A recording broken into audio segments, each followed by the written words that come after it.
Hello friends, my name is Phil and welcome back to PG Prototypes. I'm sorry that it's taken me so long to get this video out. Life has been crazy lately, work has been nuts, just everything's been crazy. So I'm really sorry that I haven't gotten this video out. In an ideal world, I'd love to get them out way quicker, maybe release something once a week, once every 2 weeks. But at this point in time, it's just not realistic. And the fact that I have to rely on another job and not YouTube means that I have to prioritize that over videos. But anyway, as usual, I am really excited for today's video because I've made a lot of progress on the layout and I'm very excited to share that progress with you.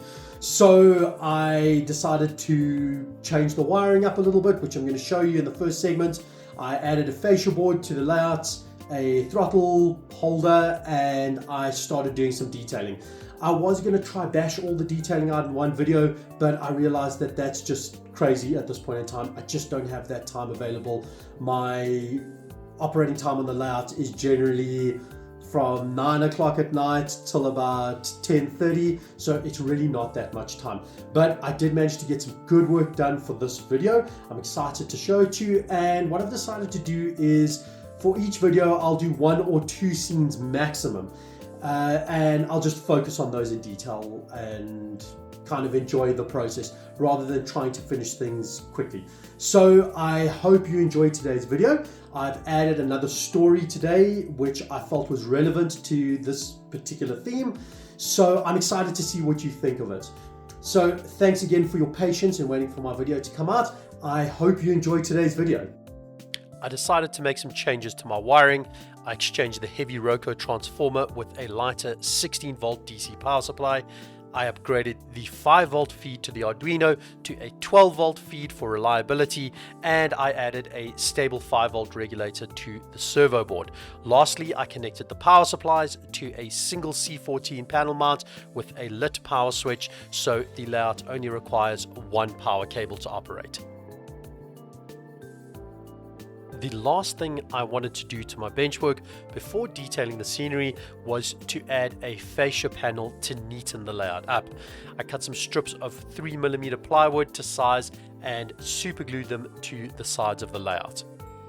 I added some braces to the bottom of the layout as it was flexing a lot whenever I handled it. This landed up giving some extra height to the layout, which I feel added to the overall aesthetic. The final structural component of the layout is the throttle holder. I designed a unit to match the switch panel, and the C14 plug connects into the side of the throttle holder. The removable cover panel is cut from 3mm white perspex and can be used as a note-taking whiteboard during operating sessions. There is enough space to hold the multi-mast throttle and the lock-mast throttle with their respective throttle cables, but it is a little on the tight side inside this compartment. The tether cable gets fed through the hole in the 2 lids, and then it gets connected to the chosen throttle, and this keeps everything nice and neat. With the new wiring, it's one simple power switch and the command station and point servos come to life.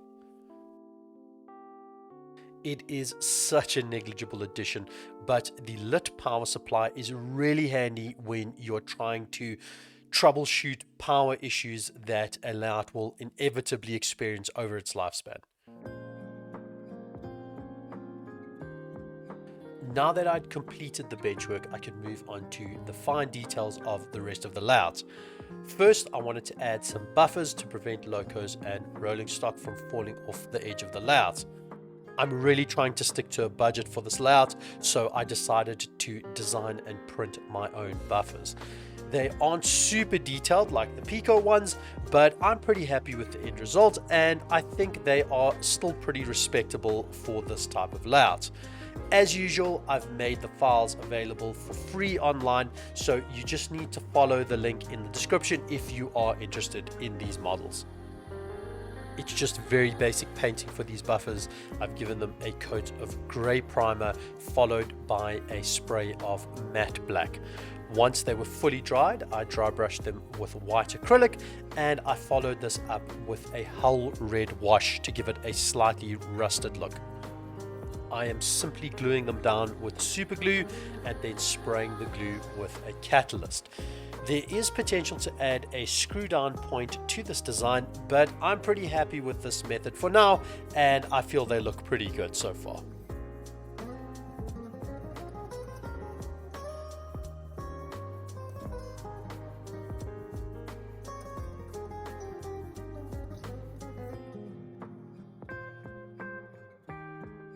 I did the same thing for the second and third buffer, and I feel they have added some really nice character to these sidings.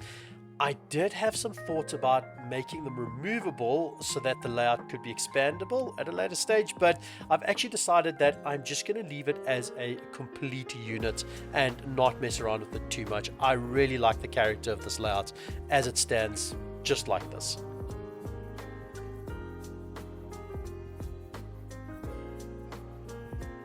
I'm going to be tackling one scene at a time, and for today I want to work on the paved section at the front of the layout.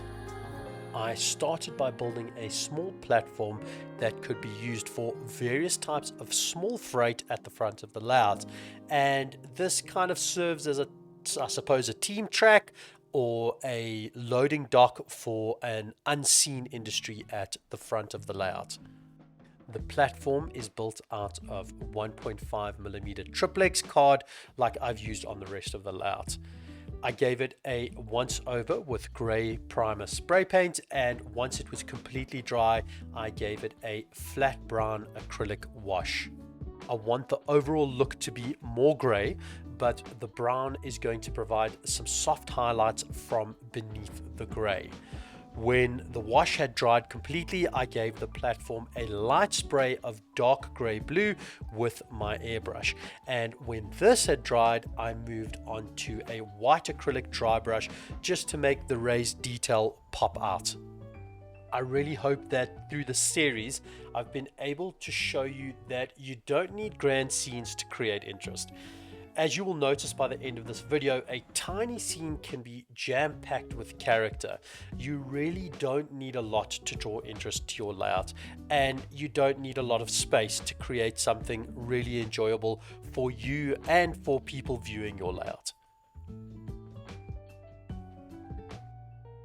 The next step is to glue the platform down to the paving.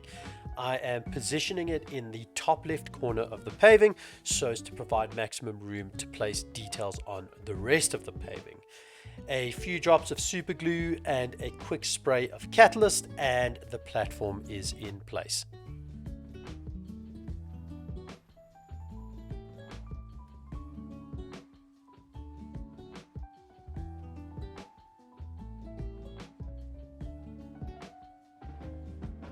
The platform looks good, but I want to add a detail force multiplier to the scene, so I'm going to create a detailed but small loading crane. Sticking with my concept of layering, I'm starting off with a very basic 3mm MDF L-shaped cutout stuck to a circular base. Next, I add some support struts that I have cut out of 1mm triplex card. It's tricky to work with card at this scale as it sometimes delaminates, but as long as you work slowly and carefully, you can actually get some really good results out of a very cheap material. I have not based this crane on any particular prototype. If you've been following the series, you'll know that I work somewhere between a scene in my head and reality. We all know what a crane looks like. We all know it should have certain components to operate, but we can't all design a mechanically sound crane. When I do these freelance designs, I try to just make the structure look right. I am not too bugged if it's completely prototypical or not. I still enjoy that creative element to model building, and I like to create an imaginary world that makes me feel happy when I look at it. When I'm designing anything, I try to think ahead to the painting phase. The more raised detail, the more opportunity you have for highlights and shadows. So this is a small focal point, but I wanted to have a fair amount of detail. So I could have glued some string in place and added a hook, and called it done here, but these next few steps will add some really important detail that will bring this crane to life. I am using 1.5 millimeter brazing rod to represent the pulleys that the hoist rope will run over, and it's a bit of a tricky task to cut and glue them in place, but as you will see, the end result is well worth it. Next, I pushed my laser to its limits for fine scale detail, and I cut out some really small gears and a crank arm to simulate the actual hoist mechanism. As I've gotten older, my eyes have started taking some serious strain, so this step was really tricky for me, but again, it was well worth the patience. Just as a fun side story, this is the crane that I had designed and built for my G-scale narrow gauge layout in 2018. The gears that you see on this crane are the same ones that I have scaled down for today's build. The first side of the mechanism is glued in place, and I must say that at this point I was really happy with myself during this build. It's amazing how much satisfaction you can get from such a tiny model. I glued the second side of the mechanism in place, and it was onto another tricky 1.5 millimeter rod. It took me a few tries and some filing to get it right, but once it was in place, I was really happy with the result. After adding a small piece of wire for the crank handle, I gave the model the usual base coat of grey primer spray paint. I gave the crane an airbrushing of dark grey blue acrylic paint, and I glued on some regular black cotton thread that I reappropriated from my wife's sewing box. Now, I didn't tell her that I took this thread, so I'm going to use this to see if she has actually watched the entire video today.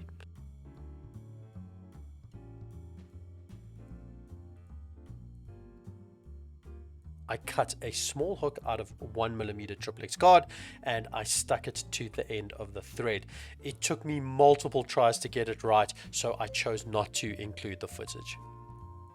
Now that the hard elements are all in place for the scene, I can start to add figures and details. And rather than talk you through the process that you've seen me do before already, I'm going to take this opportunity to add to the lore of my layout, so I hope you enjoy the story. It was always going to be a life near the rails for Gethin Williams. Having grown up in a mining family near Merthyr Tydfil, his imagination had always been captivated by railways and heavy industry. The decline of the mining sector in the 1950s left Gethin with little option but to seek steadier work elsewhere. After his father's passing in a mining accident, the responsibilities of caring for his younger siblings and mother weighed heavy on his shoulders. Friends were steadily leaving and life seemed bleak.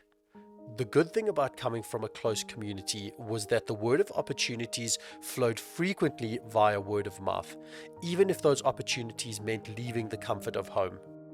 David Evans, who had lived 2 houses down as a child, had recently moved to Derby to work for a small engineering firm that was on the up.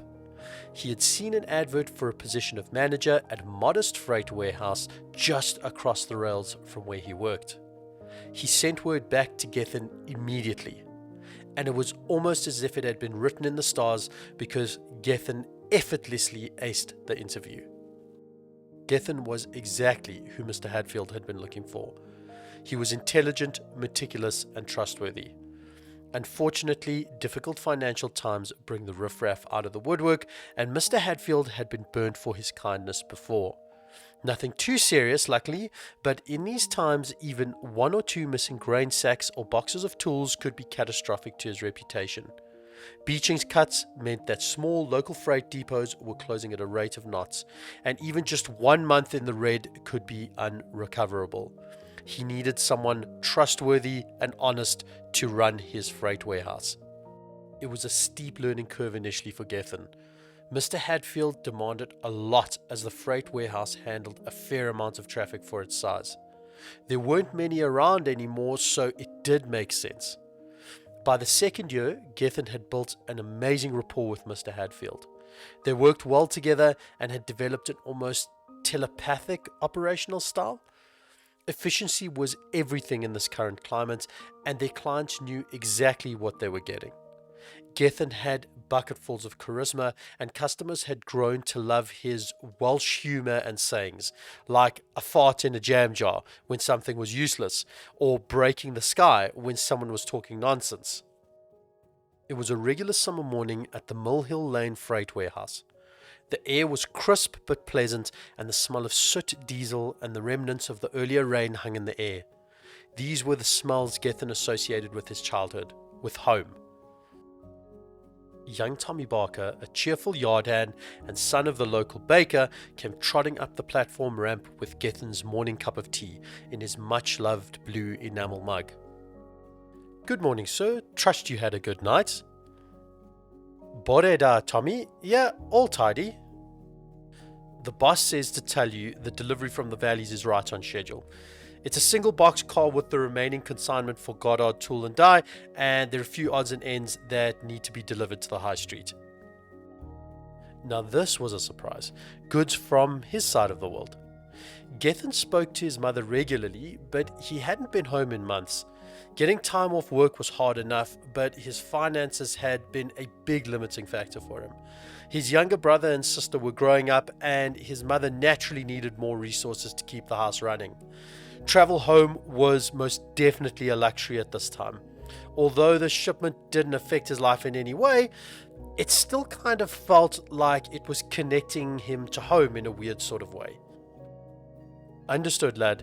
Do me a favor and send Mick and Stan my way on your way back to the office." "I'm on it, sir." Within the next 15 minutes, a small Class 03 was backing up to the platform with a single boxcar in tow. The clanking of the side rods and the waft of diesel exhaust never got old for Gethin. As any train enthusiast knows, these machines seem alive. They stand proud on the rails, and each one seems to have its own personality. With Mick Granger, an Irishman from Cork, always with a dirty joke at the ready on Gethin's right, and Stan Hollins, a no-nonsense foreman who was never without his clipboard and pencil on his left, they stood at the ready to clear this simple load. The boxcar gently creaked to a halt. Mick used a little elbow grease to force the door open, and Stan hopped inside to begin his inspection. This wasn't a particularly big shipment, so it didn't take very long for Stan to check all the boxes on his waybill list. "Well, everything seems to be present and accounted for as far as I can see. Righto, Mick, you can jump on and begin unloading." As Mick boarded the boxcar, Gethin noticed a small crate in the corner that Stan had seemed to miss. "Hey, Hollins, what about this one?" asked Gethin. Stan leant over and examined the waybill number. That's odd. This one doesn't seem to be on my list. I'll make a note of it and I'll report it back to the office as soon as we get back inside." Gethin couldn't help but let his curiosity get the better of him. He knelt down and examined the box a little more closely. Now this was odd. There were no company markings, and there were none of the regular things he would expect to see on a piece of freight moving through their warehouse. Just a crudely written address to Mr. Glenrhys Pugh, The Old Foundry, Ponstissel, Brecknockshire, Wales. Now, if the name wasn't enough to evoke a memory or two from his youth, the lid of the box almost supernaturally sliding off and revealing the contents definitely was. A pristine Davy lamp lay carefully wrapped in cloth for protection. Gethin ran his hand over the engraving as he read it. Abertillery No. 4 Colliery, issued to E. Llewellyn, 1938. The name meant nothing to him, but he immediately thought of his father and the rare trips the family would take together to Ponstissel for holiday and a visit with his uncle who worked in a small quarry. As he held this small piece of someone else's history, a flood of memories and emotion overwhelmed him. He remembered being a young boy and feeling overwhelmed in the most positive way by the fresh water of the reservoir, the green hills, and the smells of the forests that covered them. He remembered the smell and the sounds of a steam train that ran alongside the reservoir, and he remembered camping under the stars and having picnics with a variety of treats his mom and aunt would prepare for them. Life was much simpler then. Resources were scarce, but life was real. The experience could be savored, and although he didn't get time like this with his father often, he knew that it was high quality time. Railways will do this to you, he thought. No matter how far from home you are, they will always find a way to tether you to your roots. And after all, they can kind of be seen as a vascular system of society. They carry essential resources to millions of moving parts. The rails can even be likened to the veins of the human body. Quite frankly, they provide life to so many people and so many industries. Oi, Hollins, hang on a minute, Gethin called. Tell the boss I'll be delivering this one myself. In this moment, Gethin made the decision to pull together his savings and owings and head back home to see his family. He would personally deliver the parcel that had refreshed the memory of his youth.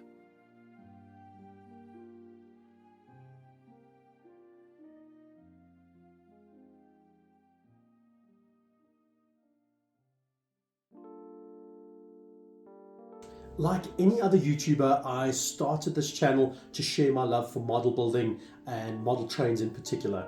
And I've been able to do that and share my expression of this hobby, but a fantastic side effect, I suppose if you want to call it that, has been meeting so many amazing people.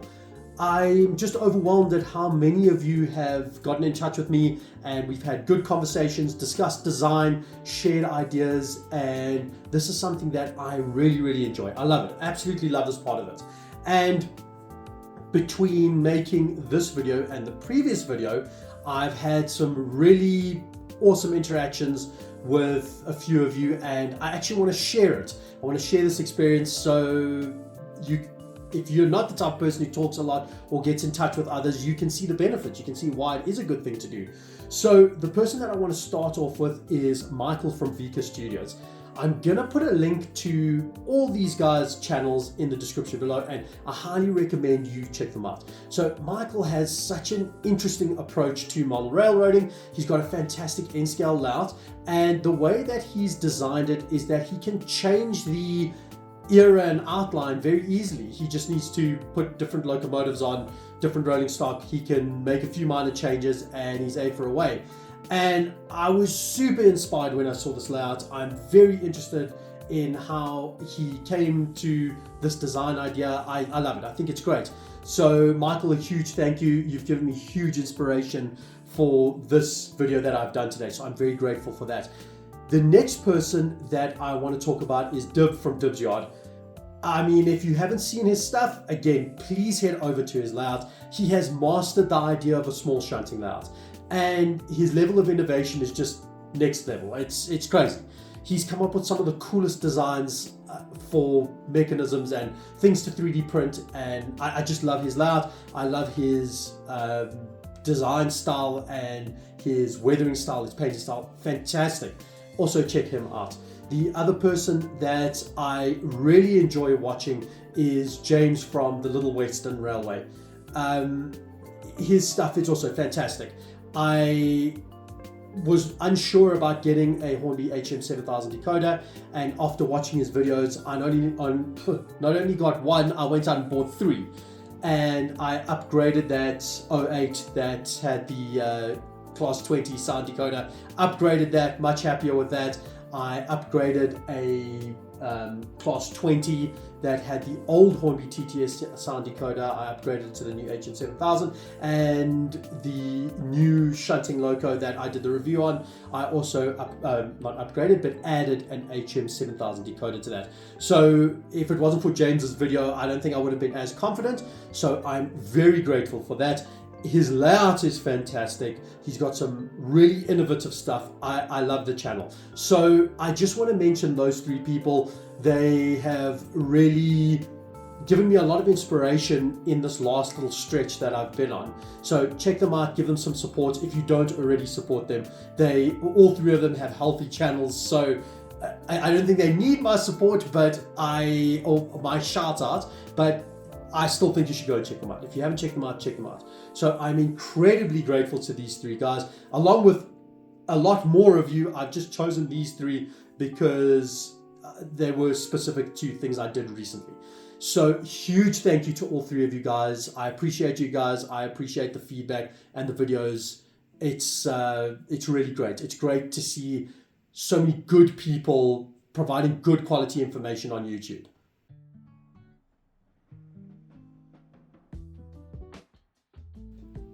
That's it for today's video. I hope you enjoyed what I presented today. I had a lot of fun making it. It did take me a while to do it, but it was well worth it.